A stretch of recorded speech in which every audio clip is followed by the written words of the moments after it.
Our first one up will be Pete Jensen. Pete, be sure and state your name. And one thing I would like to ask is, right here at the mic, right here, yeah. If you all would be sure and submit your questions to us by email. You're also welcome to write it on the back of your form, but we would like to have that information. We're going to try to take some notes, but we'll certainly miss some things. So if you can submit that to us, it'll make it much easier for us to take it back to the rule makers so it can be considered. Thank you. My name is Peter Jensen, and I'm residing in Tunis, Missouri right now. Get a microphone. Step forward. All right, how close do I need to be here? May not even be on. Oh, here, here, just take this one. Just use this one. Yeah, that'll work. Yeah. Awesome. Yeah. Peter Jensen, I'm residing in Tunis, Missouri. I'm here on behalf of the patients today. There's a couple things that I think need to be taken into consideration here.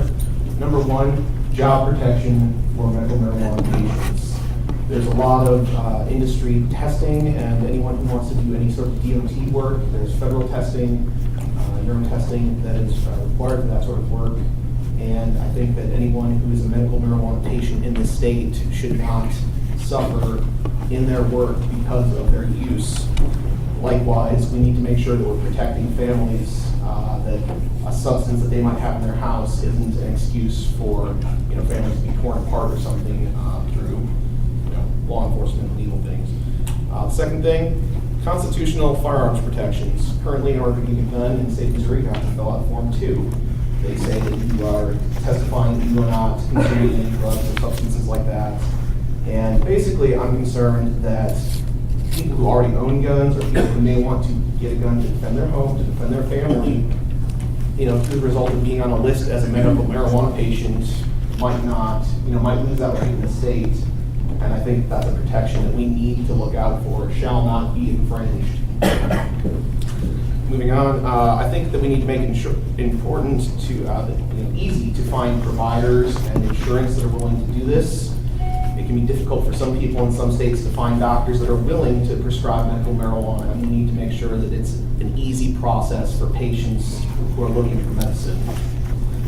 Also, self-protection, we want to make sure that there's not an overwhelming economic barrier there. I think that instead of using fees to collect revenue, we need to remember that the tax of sale is going to be what's funding most of our state collections. So we need to put that tax burden on businesses and people who are participating in the economy and not on end users who are trying to get product, and not having to pay super high rates to get their medicine.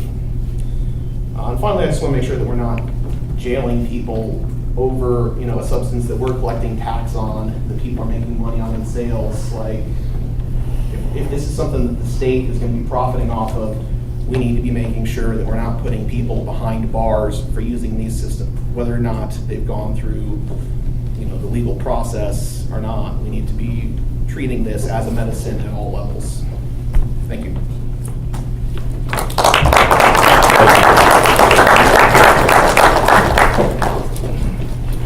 Bob Swear.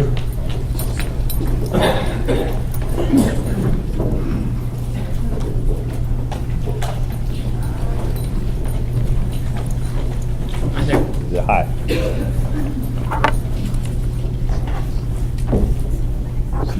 Mike, can you turn it on? It should be on, unless you check. Yeah, just check it again. Am I on? Yep. Yeah. I'm Bob Swear. I'm a lawyer. I live and work at 302 South National Avenue in Springfield. I've been a long-time supporter of Amendment 2. My law office was a signing location for Amendment 2 petitions. As you know, subsection 17 of Section 3 of Amendment 2 provides for a minimum of 24 dispensary licenses per congressional district. The amendment does not provide for a maximum number of dispensary licenses. Similarly, subsections 15 and 16 of Section 3 provide that the Department of Health and Senior Services may restrict the number of cultivation and manufacturing facilities by population. But the department is not required to do that. As you also know, the department has the authority under subsection 1H of section 3 to establish a system to numerically score competing licensing applicants when more than a minimum number of applications are filed. In other words, when more than a minimum number of applicants apply, the department has the authority to pick winners and losers in the license application process. The expectation among many in the medical marijuana industry is that the minimum number of licenses to be issued by the department will also be the maximum. I rise to speak against the minimum also being the maximum. I rise to speak against the department exercising its authority to pick winners and losers in the license application process. The Arkansas medical marijuana licensing process failed precisely because Arkansas regulators were essentially required by law to pick winners and losers from among the license applicants. Missouri's Amendment 2 is different.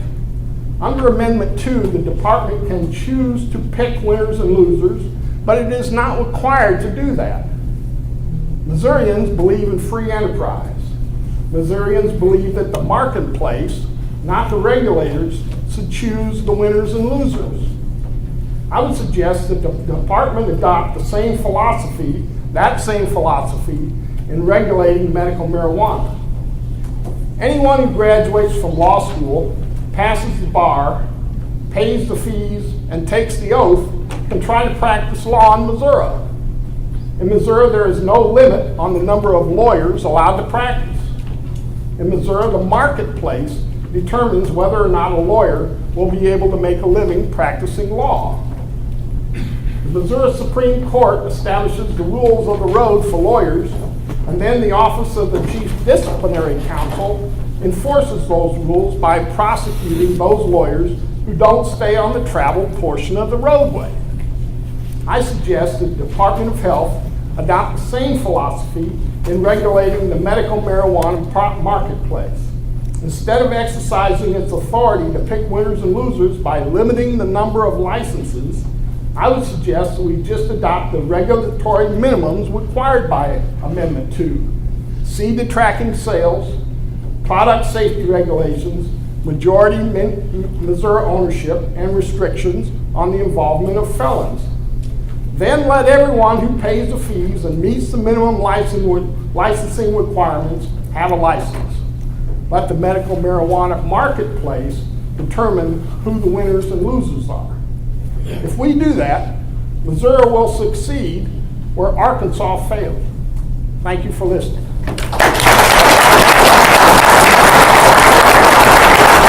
Thank you.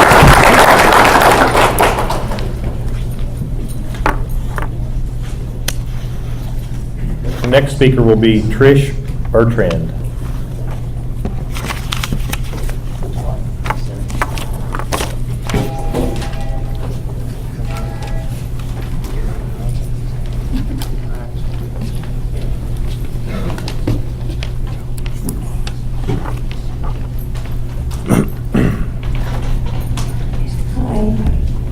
My name is Trish Bertrand. I'm the former director or executive director of Springfield Normal. I sit on the board of Showing Cannabis, and I was one of the writers of Amendment 2. And I'm horrible at public speaking, so be patient with me. I want to ask, and this came from the video that we might have all seen today online of what happened in Buffalo overnight, where we had police searching a hospital room of a cancer patient. We wrote Amendment 2 to keep that kind of things happening. Sorry, it's emotional for me.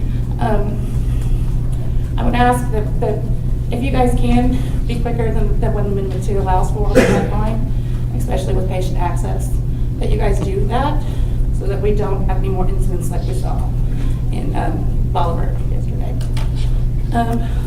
That being said, I have a couple of suggestions that come from the guidelines that you guys have put out so far.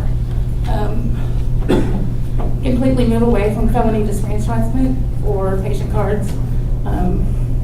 There's no crime right now that the punishment should be a removal of a patient cannabis access.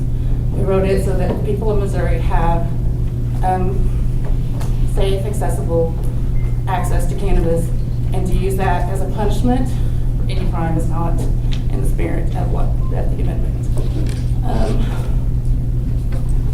Remove the voluntary request for financial data from the application process. The cost of collecting, storing, ensuring the privacy of the information far outweighs any desire to help the industry comply with the amendment requirements.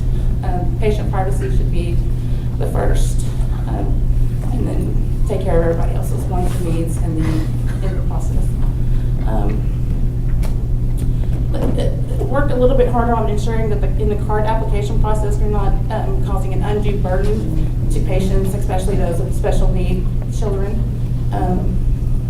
There's, a signed statement of the doctor's recommendation should be plenty enough proof that the child belongs to that set of persons. There shouldn't be an additional need for a birth certificate. Allow for both parents to have access to caregiver cards in the name of the child. To put that whole burden on one parent in the family would be really hard for them to overcome, and it would just add stress instead of taking away stress. Patient privacy rights in the home cultivation process. Of course, DHS should retain all control in the home cultivation screening process, and all the rules should include any and all civil rights protections that we are already granted. 24-hour notice for suspected minor infractions, probable cause required for home inspections, and the seizure of any plant material above department guidelines to be the extent of any punishment.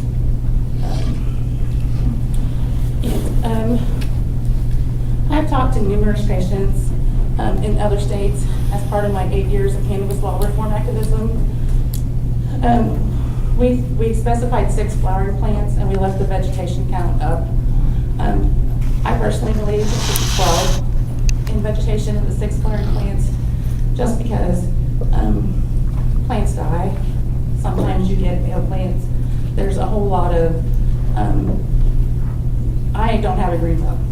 I would not have a steady supply of medicine if I was only allowed to have 6 flowering plants, because I'm obviously going to kill some. I just work well for you. So allowing them to have 12 ensures that they will have a steady supply of medicine at all times. And that's all I have. Thank you. You get us copies of your notes, that would be helpful. And I will email them. Okay, great, thank you. Josh Loftus.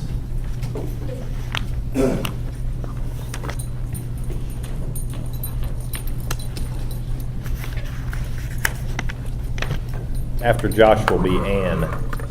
I'll give you all the on-deck person, that way you can think about and prepare. First of all, I'd like to thank you guys for the job you've taken on. I know it's not easy, and it's not going to be easy. Thank you. My name is Josh Loftus, and I've been asked to be a caregiver for a couple of patients. And my concern was the same as Trish's on the vegetative plant count. In order for a patient to have a steady supply of medicine, I'm going to have more vegetative plants than that, because we will have males.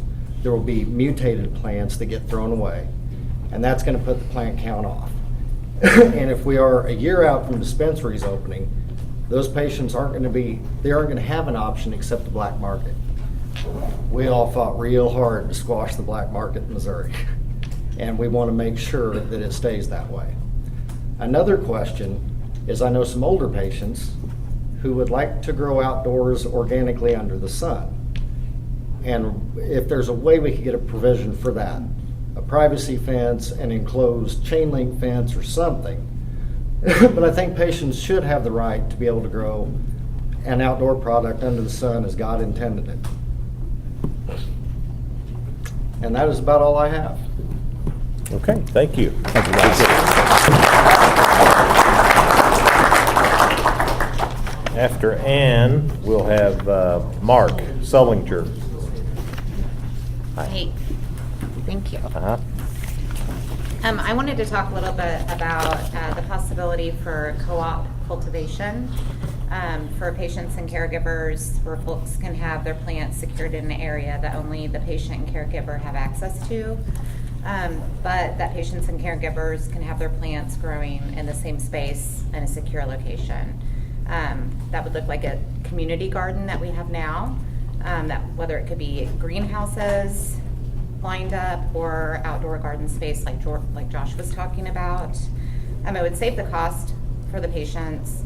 Also, patients that have different abilities, caregivers could help, in numerous ways. Let me make sure. Places that like HUD housing that aren't allowing home grow, home cultivation, it could also help people also be able to grow their own medicine in more of a cooperatively way, but still secure. Okay. Thank you. Mark Sullinger, and then we'll have Desmond Morris after that. So Mark Sullinger, and I actually was coming with questions, not a speech. But I will ask one thing in addition to what I've heard so far, and that is really around indemnification or liability protection for the healthcare providers and or the people that are running a dispensary. So myself, I've been in cancer care for a long time now, and I deal with, the patients these are toxic drugs. These are very sick patients. So when we consider the toxicities, and you look at drug-drug interaction or a medication therapy management type of reimbursement for the pharmacists that are in there, if I have a group of physicians, pharmacists, and an NP, and they are part of a dispensary or part of one of these, well, that's where they would be in a dispensary. So how is it that we protect them from a liability side and protect everybody that actually is involved with this? Because there's bound to be some flare-ups or some problems when we're dealing with adding on THC onto a lot of the drugs that we're already onboarding these patients. And it's all about the patients and trying to take care of them. So I would say, if that's something we could think about, a way to protect not only the patients, but also protect the people that are providing care. Thank you.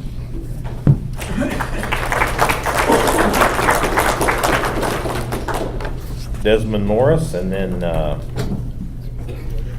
Tyler Lawrence. Thank you. All right.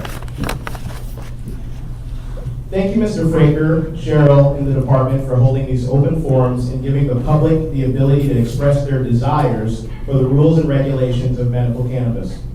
My name is Desmond Morris, and I am the founder and CEO of the Wholesome Bud Company.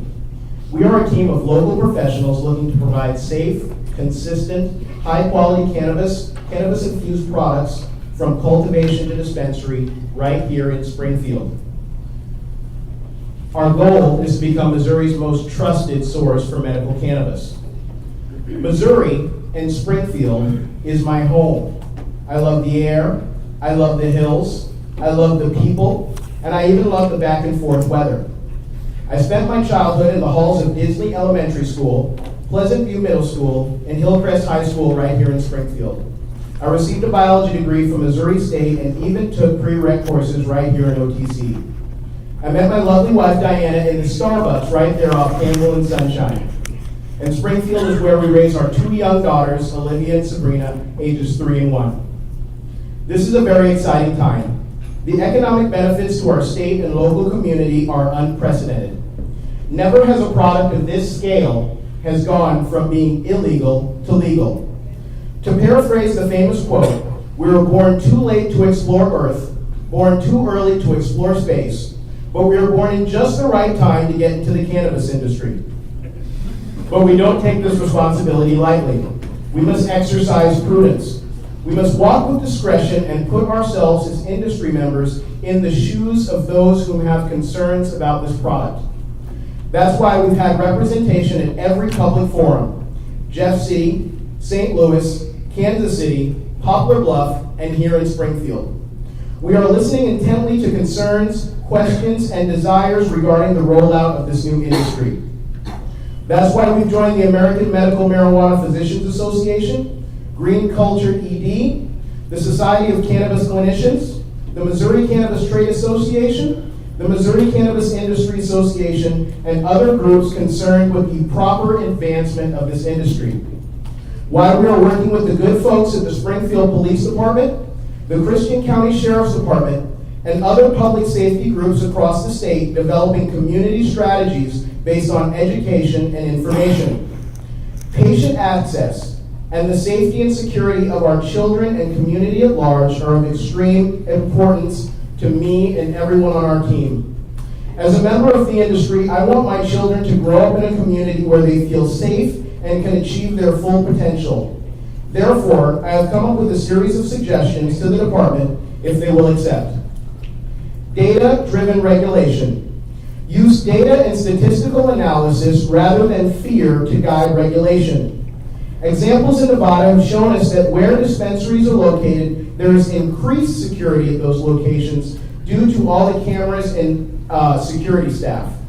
If we use fear rather than data to determine regulation, we could create an industry unable to thrive and provide patients with safe, consistent cannabis products in an economical fashion. Be wary of initial overregulation regarding product and exit packaging. Cigarettes are not in a child-safe package. Alcohol is not in a child-safe package. Many significantly more harmful products for children are not in child-safe packages. Adult parents need to have the discernment to keep their medicine where their kids can't get to them. If data shows this to be an issue, we can make changes. I agree. We don't need cartoon rabbits or bears smoking joints on our packaging. No cartoon characters or marketing elements blatantly appealing to children. Don't overregulate consumption forms. Gummies, mints, suckers, cookies, and other edible and sublingual products work. We can avoid many issues with unintended consumption by using the universal diamond with the THC and exclamation point on packaging labels as the universal warning THC is present in a particular product. Regarding packaging labels, we recommend the following required information: batch number, strain of flower product, THC and CBD potency percentage information, an ingredient list if an edible product, a warning label including the intoxicating effects of this product may be delayed for 2 or more hours. There may be long-term physical or mental health risks from using marijuana, including risks for women who are pregnant or are breastfeeding. Use of marijuana may impair one's ability to drive or operate heavy machinery. These products have not been tested by the FDA. Require multiple ID checks at the dispensary.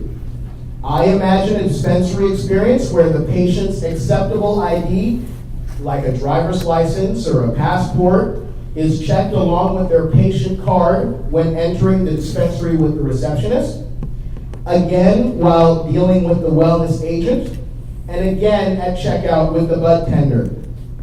Allow municipalities the freedom to assign zoning to these facilities as appropriate. I suggest the department provide guidance as to appropriate acceptable zoning, but cannabis zoning will need to be completely different in St. Louis versus Ava, Missouri, or Nevada, Missouri. The smart folks in planning and zoning here in Springfield want to have multiple classes of manufacturing license zoning. One where volatile forms of extraction are used, such as hydrocarbon, ethanol, CO2, etc., where more manufacturing or industrial zoning would be sensible, and another class of zoning that just purchases the extract and makes product. Our municipalities need the freedom to make these judgments. Use the metric seed to sale tracking system. In my research with friends around the country who are in the industry, metric is the easiest one to use and integrate with unique point of sale systems and API systems. We need more testing facilities, and this is one of the most important ones. I am concerned with the minimum of 2 testing facilities will not be near enough.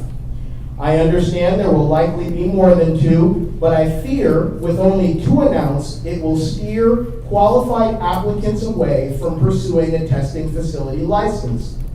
We need significantly more testing facilities to handle the product coming from over 60 cultivation and 90 manufacturing facilities.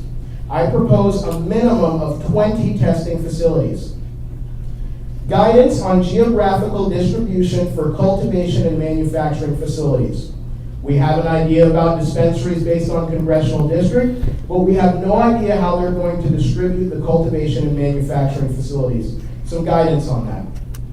Give us some draft regulations in order to have a greater understanding of your thoughts as we craft our business plans and applications.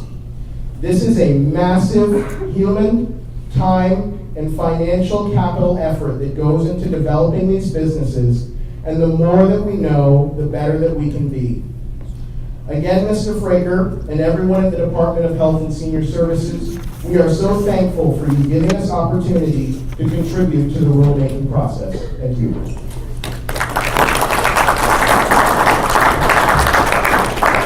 Thank you, Desmond. Leave a copy with me. Thank you. Ashley Markham, and then after Ashley will be Tyler. Did I say Tyler Lawrence a minute ago? Oh, okay. I'm going to yield that opportunity. My questions and concerns have already been addressed. Okay, Thank you. okay, no problem. Ashley? Yeah.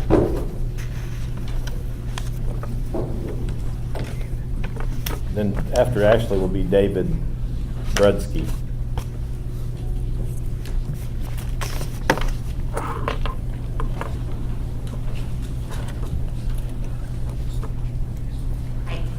My name is Ashley, and this is Aiden. I'm 6 years old. I do want to thank you guys for coming out and making a point to get suggestions from us on behalf of all of the patients. I know that we really appreciate it. Aiden was actually the 5th person in Missouri to receive a hemp card through the Missouri Hemp Program, and that was 4 years ago, so you can see that we have patiently been awaiting this day. Our suggestions come from being part of a community with special needs children like Aiden. Our days are filled with constant worry and caregiving that to add any undue stress, and we feel some of the draft rules do just that, is simply unfair and does not align with the spirit of Amendment 2. That brings me to our first suggestion, the application process. A signed statement and the doctor's recommendation is all that should be needed to ensure that the child does in fact belong to that parent. Also, the optional request for financial public assistance should be removed. We feel that this only complicates the application process, and the cost of collecting, storing, and ensuring the privacy of the information far outweighs the desire to help the industry comply with the amendment requirements.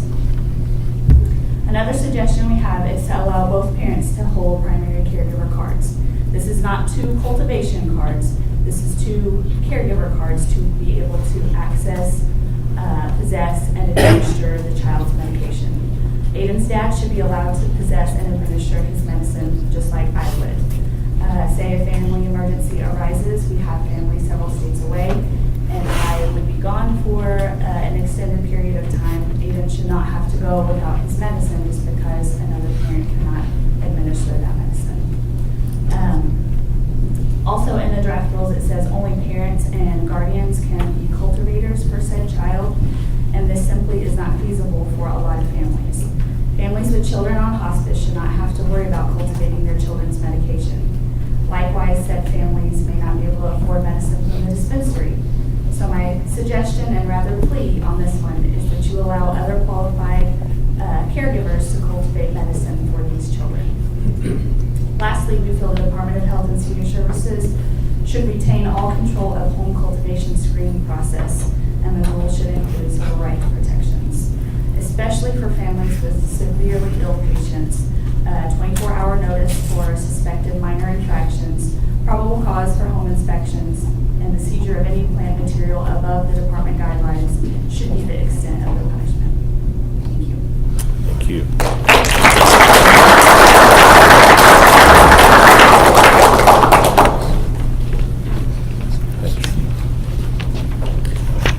Do you have your testimony? That's great. Printed on there. That's great. Okay, Thank you. Good evening. My name is David Brodsky. I'm originally from Columbia, Missouri. I currently live in Steamboat Springs, Colorado, and then I'm representing a group going for storefronts in Southwest Missouri. My first comments apply to applications, and then I have some others that are a little more varied. I'm very excited for this program, not only for the business opportunities, but for the citizens of the state of Missouri. I think in my experience, over 8 years working in the marijuana industry, the cannabis industry, this amendment is going to serve us very well here in the state of Missouri. My friends and I commonly joke that Missouri would be the last state to do something like this, so I'm glad to see that we're a little bit ahead of the curve on this one. As far as applications, I watched the Jefferson City Q&A and kind of saw a lot of the sentiments that came from some of the comments at that event, one of which was concern about corruption, I guess I would call it, in the application process. The best way that I've seen to combat against that is to have redacted applications. So your applicants would turn in a full application and then a duplicate application that would have any kind of identifying information, names of ownership, names of company, addresses, all of those things redacted to help with an actual an objective blind scoring process. The other issue with applications, as was noted, sometimes lawyers get involved with these things and they can get rather lengthy, more than your common business owner might be capable of. I would highly recommend a page limit of some sort, and then also closing any loopholes with that. One of the things that we saw in Illinois' competitive licensing process, there was a page limit, but there wasn't a page limit on appendixes. So everyone just kind of shifted everything to appendixes, and you ended up with these 500-page applications. I would also highly recommend a bonus point section for some of these items that I would label as social justice items. So they're not necessarily required, but should be given deferential treatment in the application process. Things like minority ownership, low-income programs, and educational programs, just to name a few. The other thing that was spoken of quite a bit in Jeff City is the desire to limit out-of-state ownership and out-of-state, quote-unquote, big money operators coming into the state. I, as someone that lives in Colorado, I actually agree with that. When I first moved to Colorado, if you were not at least a 2-year resident of Colorado, you could not have any equity ownership. So there is precedent for that. I think Amendment 2 has a minimum of 50%, but there's no silent on the maximum. I would argue that that number should be maybe 80, 90%. Folks like me coming in can use our knowledge to bring the program up to speed a little quicker than might otherwise happen, but I think it is important to keep a lot of that money here in the state of Missouri, at least for now. And with that, I wouldn't just look at equity percentage. Look at profit splits. You need to be looking at the operating agreements if they're LLCs, corporate bylaws if they're corporations, and also any loan agreements or consulting agreements, because profits can be taken out of the businesses through other ways than just equity ownership. So the rest of my comments. It's been mentioned here twice tonight that the 2 testing facilities is going to be a little bit limiting. I would wholeheartedly agree with that. You're going to create a bottleneck right off the bat. And it's going to take a lot of time to get medicine to patients, and then you also will create issues for the operators, particularly the growers. In Amendment 2, it also talks about the testing facilities and there being, I think the wording is minimal crossover in ownership between producers and the testing facilities. I would argue that there should be absolutely no crossover. Creating, blanking on the word, but you're creating incentives for people to fudge the numbers. If there's, if there's cross ownership between those testing entities. In Colorado, you can own testing facilities, but you cannot own any other cannabis-related businesses for that exact reason. There's also been talk of a required separate transporter license, which is something that they do have in California. I would argue against that being required. Have that as an option, that people want to make transporting businesses and have that be their business model. Certainly allow for that, but requiring separate entities transportation is going to increase costs, and that's going to be passed on to the patients. One item that was mentioned in Jeff City that I thought was a really good comment is to allow for the opportunity for work opportunity tax credits, which I believe applies to companies that are hiring felons or folks with felonies, pardon me, and especially for folks that have felonies that are victims of the drug war, and particularly with cannabis. In Illinois and in Colorado, if you have a felony, it's hard to get a job in this industry, and I just don't see the sense in that. Ownership, I can understand they're putting a limitation on that, but for just the labor, I don't think that is a good path to go down. Programs for low-income folks. I think this should be an integral part of the Missouri program, whether or not that's at the state level, or you can leave that up to the storefronts or the growers to come up with their own programs. I don't necessarily have any suggestions there, but I think that you absolutely should be thinking about a program for low-income folks to have this medicine be accessible to them, because it otherwise very well might not be for the low-income residents of Missouri.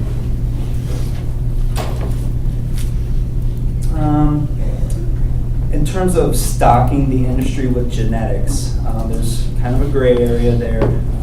The genetics that come to Missouri are going to have to come from outside the state, which we all know violates federal law. I would suggest a 1-year moratorium or leeway on that, so that the program can be fully stocked with the proper amount of genetics. If you don't do that, people are going to do it anyway. So let's not try to make criminals out of the operators right off the bat. Back to the testing facilities. One of the things that is not done in Colorado, which I think is a shame, the growers themselves and the operators plug their testing batches. So they can cherry pick the top buds off the plants and get their test results a little bit higher. Or maybe they're spraying pesticides or other things on a certain area of their grow, but they're not spraying on the things that they're going to test. So you might consider some type of third party, whether that's the testing facilities or someone else that actually comes in and plucks the testing batches themselves. I only have 2 more here. The amendment calls for 24 stores minimum in the congressional districts, which I think is fine. I would try to strike a balance where you're not just saying 24 per district. In particular, if you look at northern Missouri, if you only have 24 stores in those districts, or in that particular district, folks are going to have to drive quite a ways to get access to the medicine. So I would just keep that in mind in these rural areas. And then the last thing, CBD products that do not necessarily come from the tracking system. In some other states, they allow those products to be sold in dispensaries, and some do not. I would highly recommend that you allow those products to be sold in the dispensaries, even if they do not come from the inventory tracking system. And these are, again, CBD products that are now legal per the FDA and can be sold across state lines. But it would be nice to have those in the store for the patients. And that's all I have. Okay. Thank you, David. Thanks. I'll take that to you later. Excuse me, is there any way we can turn the volume up just a little bit? Is my IT guy here? Is he gone? It might help if people talk right. Talk a little, yeah. Okay, we'll have him do that. Sean Mater. Or, I'm sorry if I botched that last name, Sean. Mator? Is it Mater, Mator, or what? Last name? Matar, okay, I'm sorry. My name is Sean Matar. I live here in Springfield, Missouri. I think Pete, the first guy who talked, had a lot of good points mostly, so I won't repeat any of those. Big thing is protecting our right to bear arms with and being a medical carrier. Whenever we get our CCWs, we don't want our information to be flagged if we're a medical card carrier. And plant counts would be my second point. It is difficult to grow cannabis, and with a limit of 6 plants altogether, it would be nearly impossible to have any medicine after the 5 or 6 months it takes. So to have more, are you familiar with the difference between a flowering and vegetative cycle? So it would be better to have more plants in the vegetative or clone cycle than to just have 6 altogether, because there's just not going to be enough medicine available. And I feel a lot of people would break that rule. Very good, thank you. I think that piece that was out in those first rules. Was there 12? How many clone plants did it show? 6? 6 and 6, right? So that it's 6 and 6 right now is what they put in the draft rules, just for your information on the non-flowering. Okay, Daryl Bertrand.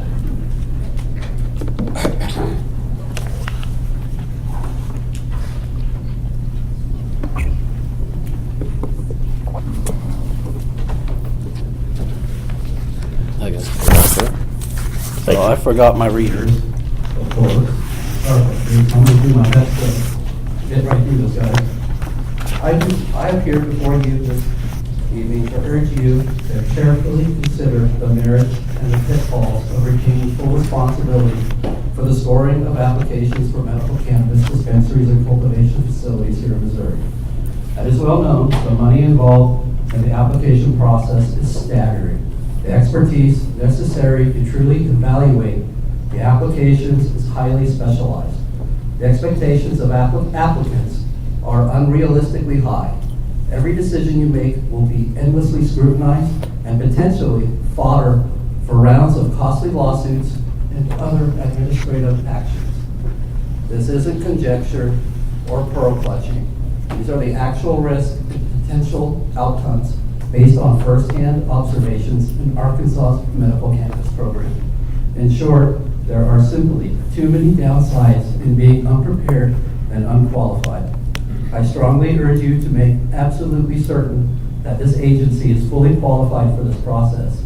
And if it isn't, hire an independent third-party consultant with experience in conducting merit-based scoring of applications, particularly in the medical cannabis field.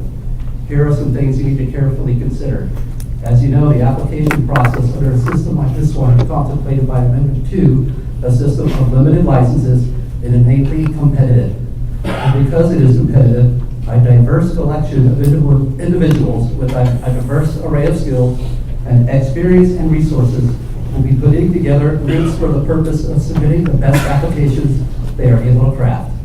The amount of these resources that each group will dedicate to their applications will be absolutely staggering. Simply in the terms of the money that will be spent on the applications themselves, ignoring completely the fees charged by the state, it is not an exaggeration to say that millions upon millions of dollars will be invested in these applications.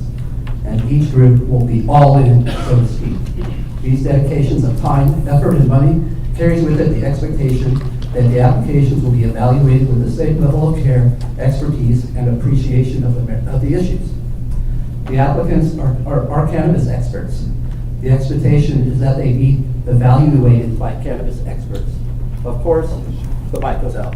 Because this is such a new area of business in Missouri, and evaluated by cannabis experts, of course, because this is such a new area of business in Missouri and the whole country, it is likely that none of you are experts in the field of medical cannabis. Or the whole country.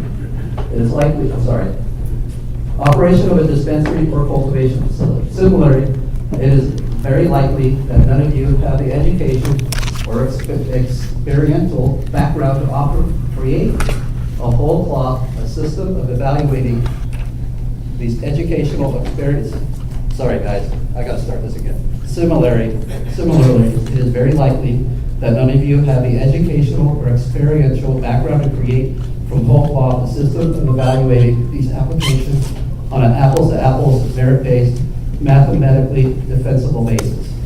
So the first thing you need to ask yourself is whether you have a good faith belief that this agency has the requisite knowledge, resources, expertise, and time to conduct a merit-based evaluation of these applications at the level that is required in light of the extraordinary effort and care that the applicants will dedicate to these applications. Perhaps you believe the answer is yes, simply because this agency has awarded licenses in other fields. But I submit that you never encountered a process like this one. And unless you are very certain the answer is yes, unless you believe you can accurately evaluate and consistently score applications in the field of medical cannabis, it is a mistake to simply assume that you can easily evaluate these applications. The second thing you need to consider are the consequences of getting the process wrong. Actually, that doesn't correctly frame the question. The consideration is not the consequences of getting it wrong. The consideration is the consequences of getting it anything other than perfect. And you need to look no further than the process utilized by the Arkansas Medical Marijuana Commission to see what happens when you get it less than perfect. For example, the Arkansas Commission, comprised of 5 members appointed by the Arkansas governor and legislatures, opted to retain sole responsibility for the scoring of each of the cultivation applications. The commission members were professionals in their own right, doctors, lawyers, pharmacists. However, they had no cannabis expertise. Nonetheless, they believed they were prepared to evaluate these applications themselves. And with the aid of Arkansas agency tasked with enforcement, the Alcohol Beverage Control Agency. There were more than 100 applications submitted for 5 cultivation licenses. The average length of each application was over 800 pages, some as long as 2,000 pages. The applications were incomprehensibly detailed, covering virtually every aspect of the proposed operation. The commissions evaluated the applications over a few months, and then in January of 2018 announced the results of the scoring, including the identities of the license winners. To say the process was less than perfect would be charitable. Almost immediately, the commission's methodology was attacked due to numerous seemingly inexplainable scoring inconsistencies. When pressed, the commission could not defend its methodology, which was revealed to be somewhat haphazard and varied from commission member to commission member. These criticisms then made their way into a number of lawsuits in Arkansas state courts. The plaintiffs didn't stop at just complaining about the specific scoring processes used by the commission, but they also raised allegations of corruption and undue influence of certain of the commission members themselves. These allegations were made very personal. The media parroted all of these allegations for months, and whispers remained even several years later. The lawsuits eventually included over 10 of the losing applicants, caused a nearly 1-year delay in the launch of the industry, and required a trip to the Arkansas Supreme Court. Undoubtedly, the reputation of certain commission members has been tarnished as a result of this process. This is about as close to the worst case scenario as it gets. But Arkansas doesn't just provide an example of what not to do. It also offers an example of what learning from mistakes looks like. After going through a terrible experience with the scoring of cultivation applications, the commission decided to hire an independent third-party professional to score the dispensary applications. I'm getting out of breath. They utilized the state's formal contract bidding process and solicited bids from contractors that already were approved to do the business with the state, including requiring each bidder to represent that was 100% free of any conflicts or other close relationships with any of the other applicants. The chosen contractor took approximately 60 days to create and apply a scoring process for each application that was an objective, unbiased, and mathematically defensible as possible. In their presentation to the commission of their findings, the consultant carefully explained every step of the process of scoring, the reason that step was important, how they ensured each step give every applicant a consistently applied scoring structure, and how the results were later tested for consistency and accuracy. At the conclusion of this process, the commission had little trouble voting to accept the consultant's scores and awarded licenses according to the scores provided. The quality of the consultant scoring process, coupled with the commissioners' members removing themselves from the actual scoring process, meant that the result was essentially immune from attacks on the basis of technical flaws or on the basis of conflict or undue influence. As a result, the process of awarding licenses to dispensaries moved much more swiftly than the prior flawed process of awarding cultivation licenses, and there have been no lawsuits aimed at undoing the Commission's award of dispensary licenses. This is an example of what getting it right looks like. These two lessons provide a very recent and very graphic view of the two different approaches to scoring the applications. As played out in Arkansas, if you keep the scoring process in-house, you must be very, very certain you can pull it off with perfection, or this agency, the Missouri cannabis industry, and all of its patients may get caught up in the same storm of litigation and discontent that happened in Arkansas. On the other hand, ensuring that scoring is in the hands of an experienced, competent professional with experience in these types of merit-based competitive bidding processes will ensure that Missouri remains at the vanguard of medical cannabis programs. We have the ability to learn from the mistakes of others. We have the ability to be an example for others. I urge you to carefully consider these issues before you make a decision. Thank you. Thank you. Thank you very much. Kevin Ellison. Kevin, you may be the last speaker. I'm not sure here. Okay.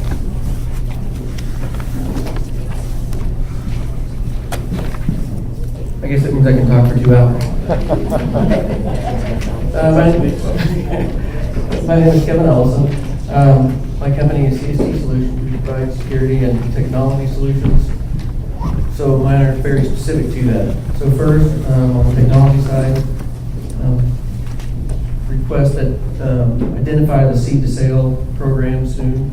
And to echo what Desmond said, metric is absolutely appears to be the most flexible.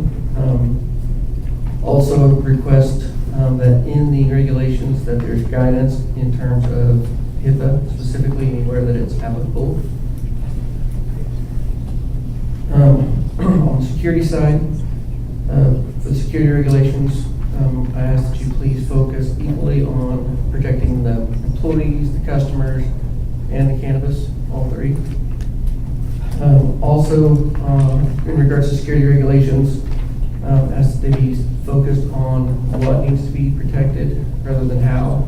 I know in some states, there's been regulations to monitor every inch of a dispensary or cultivation with video cameras.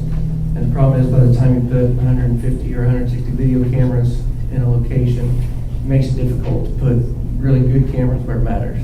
The security industry is very innovative, and so if the guidance is there of what needs to be protected, then we can determine the quality way to do that. And lastly, I know this was brought up in several of the others, but I also ask that if possible to give bonus points in the scoring for partnering with Missouri companies. Thank you.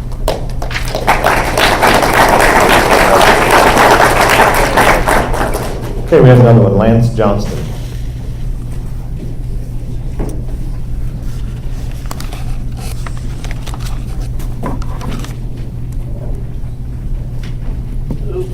How are you doing? Pretty good. Go.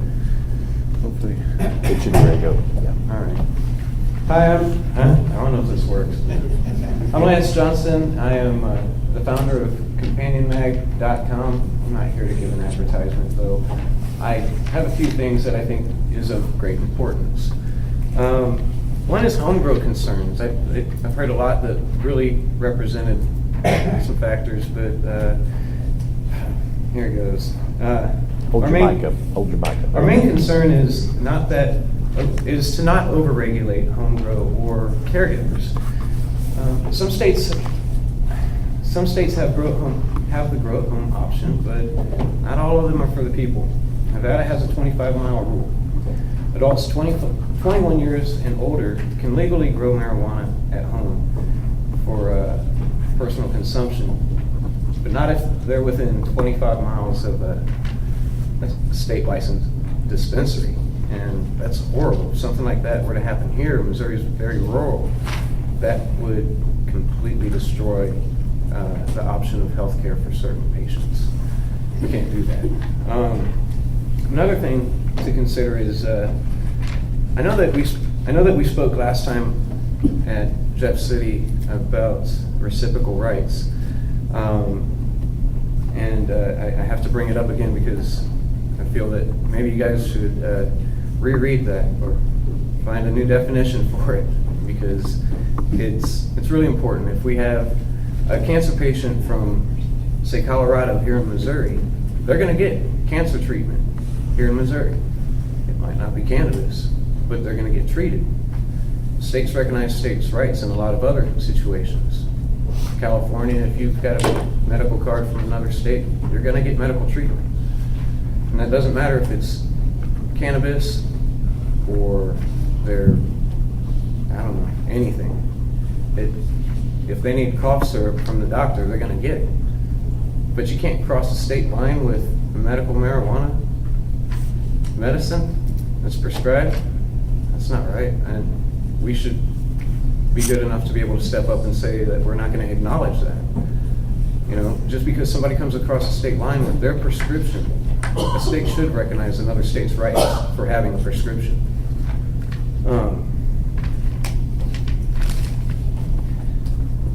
I really think that the testing facilities, I hear that there's only going to be 2 of them. Is that per county or per district? I'll answer that. That was the minimums that were put in the amendment. If we have applicants, and I'm sure we'll issue more licenses, we recognize the need. Yeah. We don't. There's no maximum. We'll just have to see how many apply. That's great. Yeah. At least we have a minimum. Yeah. So we can go from there. Yeah. California wound up in a bottleneck where they couldn't get medication out to their patients because of testing facilities. And if we wind up in a similar situation, that's another way that our patients will fail, or will fail our patients, should I say. And we don't want that.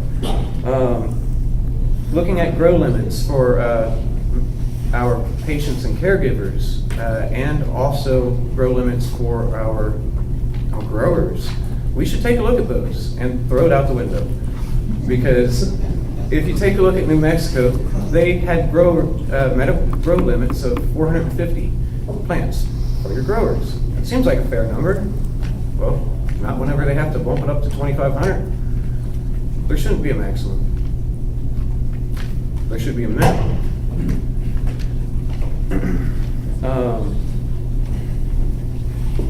And back to reciprocal rights. That's what I got on the paper. I really hate reading to you guys, but we have discussed reciprocal rights and spoke about our Constitution with emphasis on Section 5, Paragraph 1, which is the section that covers the reciprocal rights that I think is being misinterpreted.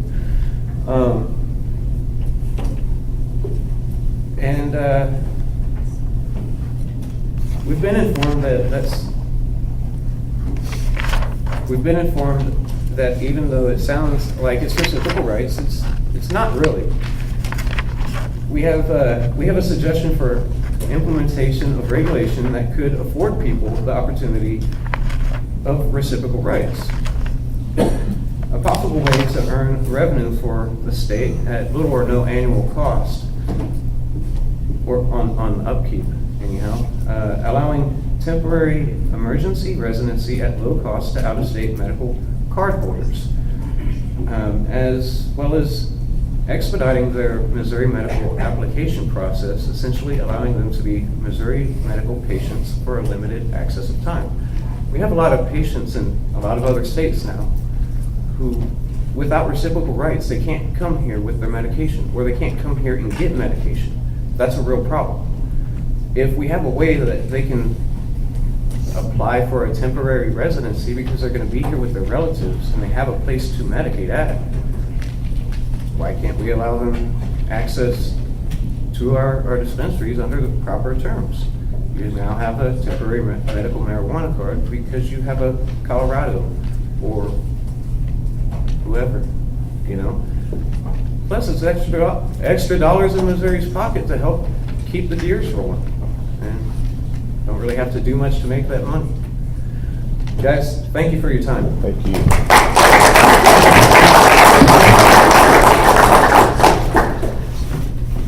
Did I get everybody? I got Kevin right, yeah. Anybody else? I think that's all the forms we have. Yes, sir.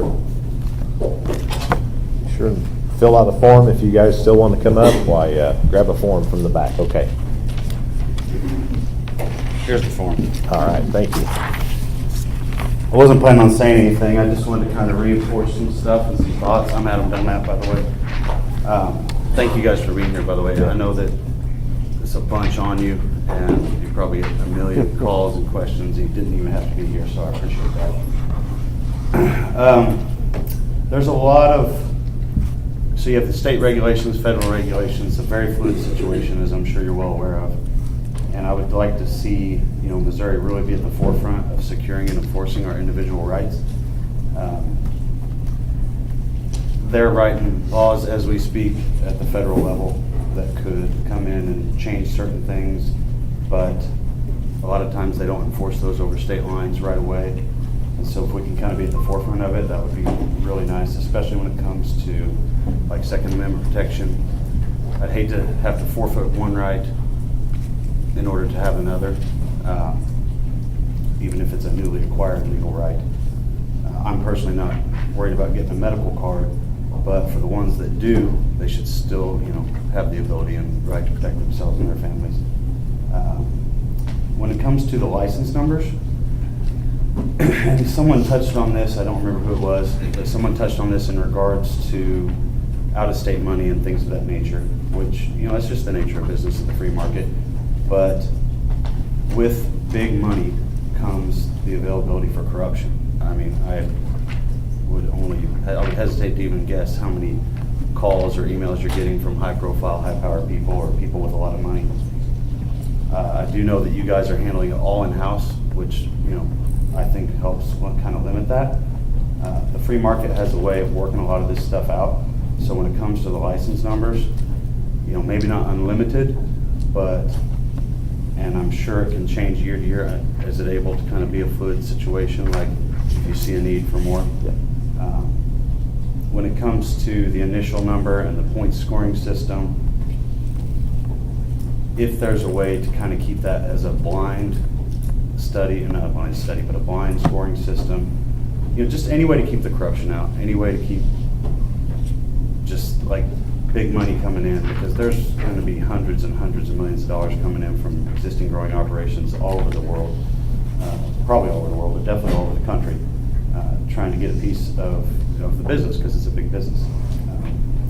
So the other thing I kind of made a note of as listening to everybody, the privacy, from patient to caregiver to business to, I'm sure you're doing a lot for that, but anything you can do to really ensure that, because especially if you're a business owner or you have a grow operation, it's probably going to be a security nightmare in some ways.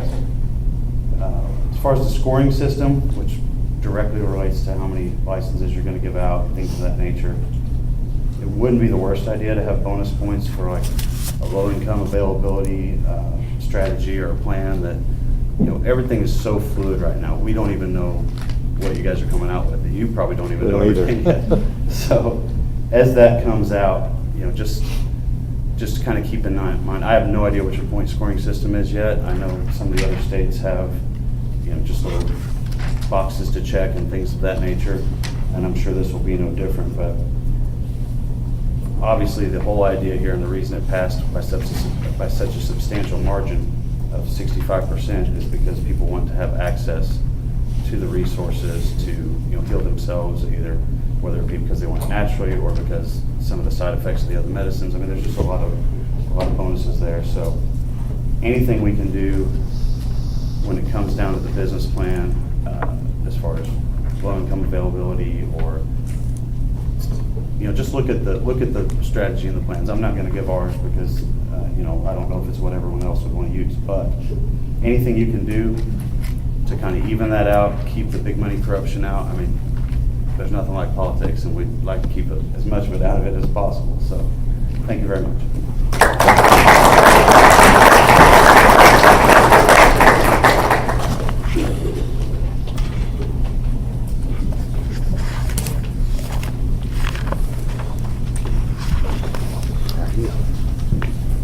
Thanks.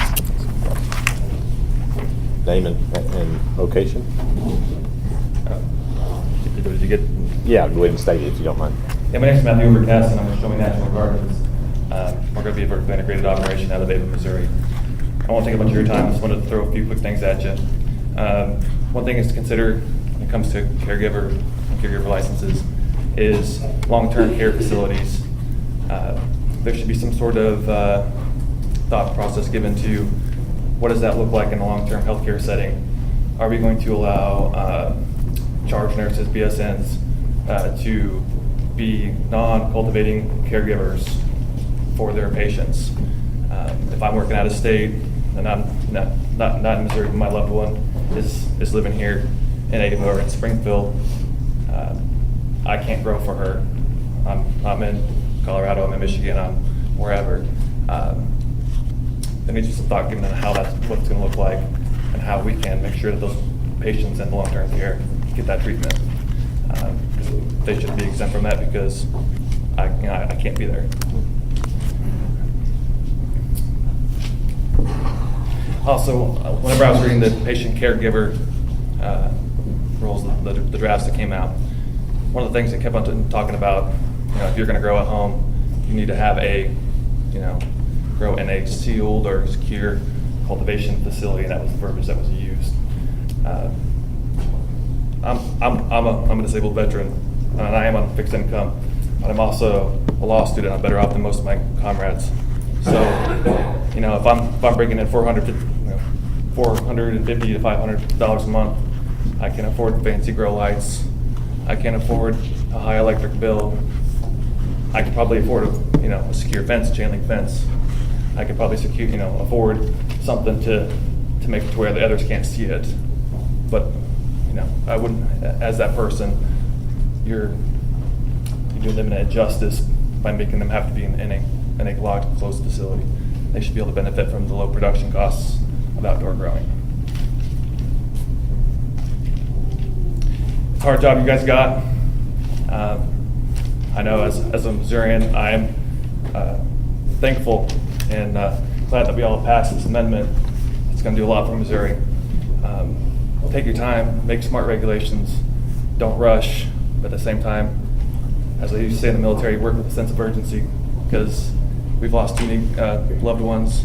People in our communities are dying every day, and it's important. It's that important. By Missourians, for Missourians. Thank you.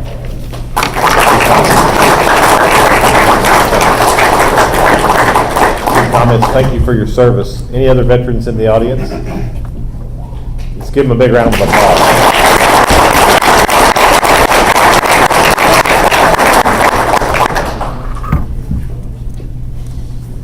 Anyone else? Yes, sir. Yeah, sure. Go ahead. We're doing good on time.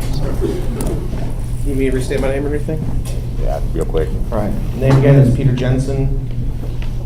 Basically, with regards to protecting workers, what I think we need to offer is, it's the individual testing requirements is going to come down a lot to individual employers, and so we can't mandate that. But I think what we can do is say that if somebody wants to sue their employer for false termination, if they were terminated while a certified medical patient, that they have legal recourse, as a licensed medical patient. Like, we really need to make sure that protection is there for workers because, there's a lot of industries that require testing and it's mandated by federal government, so that there's that, interagency, that state line problem there. We need to make sure that people who are at least, working from Missouri, operating out of Missouri, and using medical marijuana in Missouri are protected, regardless of what the feds want Missouri to do. Because of that sticky situation, I think that we need to legally back patients in their protection, from that conflict. Very good. We certainly want to protect patients. That's our goal. I think we have to remember what Amendment 2 was passed by the voters for, and that was for patients to be able to get medical marijuana for their needs the most effectively, the most efficiently, the easiest access. I think a lot of those words are in the amendment, and so that's our foremost concern, is making sure that it's a patient-based system. Certainly there will be people who make money. Certainly there will be big business and small business and mom and pops and everything else. But our concern is to keep the citizens of Missouri safe and healthy, and that's what we have to keep in mind. So, any other final words from anyone?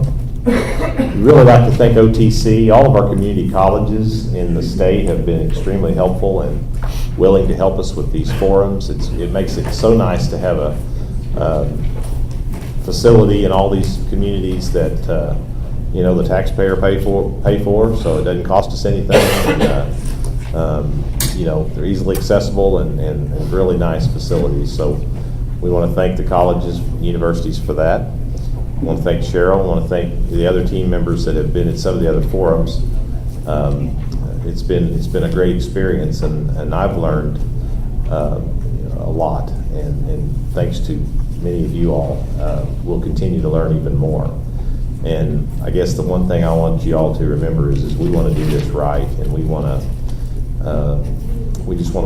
Missouri and Missourians to be proud of the system that we put in place. And we are guided and controlled by the amendment in many, many ways. And we rely on the legal experts and the attorneys and everyone to help us with that. But many comments tonight we certainly will take back to the rule makers. And I wish I could sit here and tell you, yeah, we're going to do that or we're not going to do that, but I really can't at this point. I may have my opinion, and I've heard a lot of things that I really like. Maybe a couple I didn't like so well, but I have to be honest. But all in all, very good participation. We appreciate it. It's great to be from Southwest Missouri, so you guys are our home to me and my home folks. So thank you again, and have a good evening and a safe trip home.